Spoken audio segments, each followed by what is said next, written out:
윤석열 전 검찰총장 재직 시절 이른바 고발 사주 의혹을 두고 당사자들의 주장이 크게 엇갈리는 상황인데요.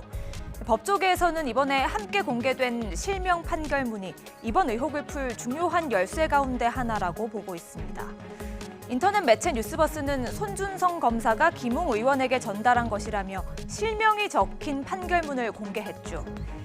공개된 사진의 위쪽에 이렇게 손준성 보냄이라고 표기돼 있는데요. 특정 SNS에서 사진 파일을 보낼 때 나타나는 방식인 것으로 알려졌습니다. 그 실명 판결문을 전달하는데 거기에 이제 그 전달할 때 그 캡처된 자료에 손준성 보냄이라고 손준성이라는 이름이 적혀 있습니다. 그러니까 전달하면 SNS 메신저에 그렇죠. 어디서 받아서 어디로 옮겨갔다는 그게 나오기도 하거든요. 이름만 나와서 보냄이라고 딱. 네네. 그럼 그 SNS 캡처 화면도 확보하고 계신 거고. 네, 저희들이 그 입증 자료가 없다면 기사를 쓰기 힘들었겠죠.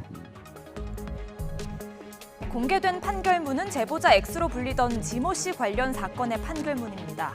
지 씨는 이동재 전 채널A 기자의 검언 유착 의혹이 불거졌을 당시 이 전 기자를 직접 만난 뒤 언론에 제보한 인물인데요. 지 씨는 지난해 뉴스가 있는 저녁에 출연해 자신의 범죄 이력을 고백하기도 했습니다.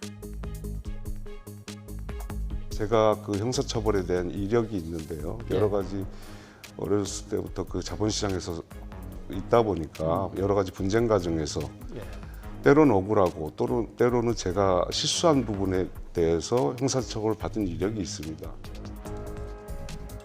뉴스버스는 손 검사가 지 씨의 과거 사건 판결문과 언론 보도, 또 지 씨와 민주당 관계자의 SNS 기록까지 김웅 의원에게 건넸다고 보도했는데요.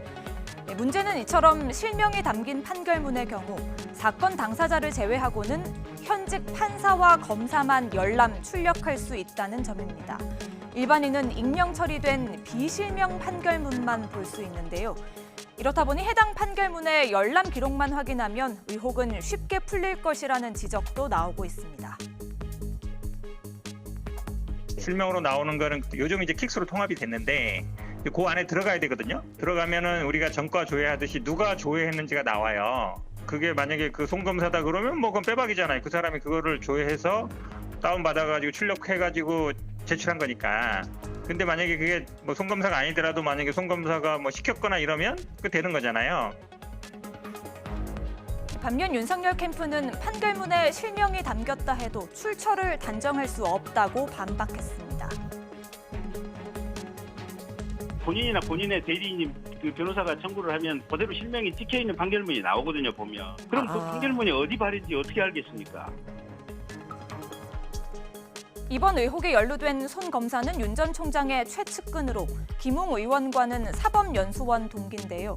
또 국민의힘 전신인 자유한국당 소속으로 3선을 지낸 김광림 전 의원의 사위로도 알려져 있습니다.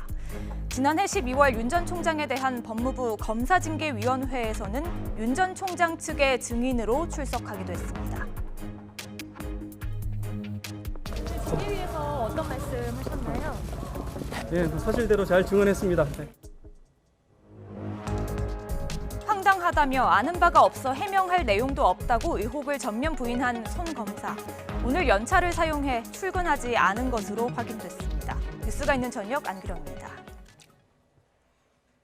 안녕하세요. 안기령입니다. 뉴스가 있는 저녁 잘 보셨나요? 더 많은 뉴스와 콘텐츠를 보고 싶으시면요. 화면 왼쪽을 누르셔서 YTN 돌아쩌 채널을 구독해 주시기 바랍니다. 뉴이쩌는 물론이고요. 돌발 영상, 알고리즘 같은 YTN 대표 프로그램을 함께 보실 수 있습니다. 고맙습니다.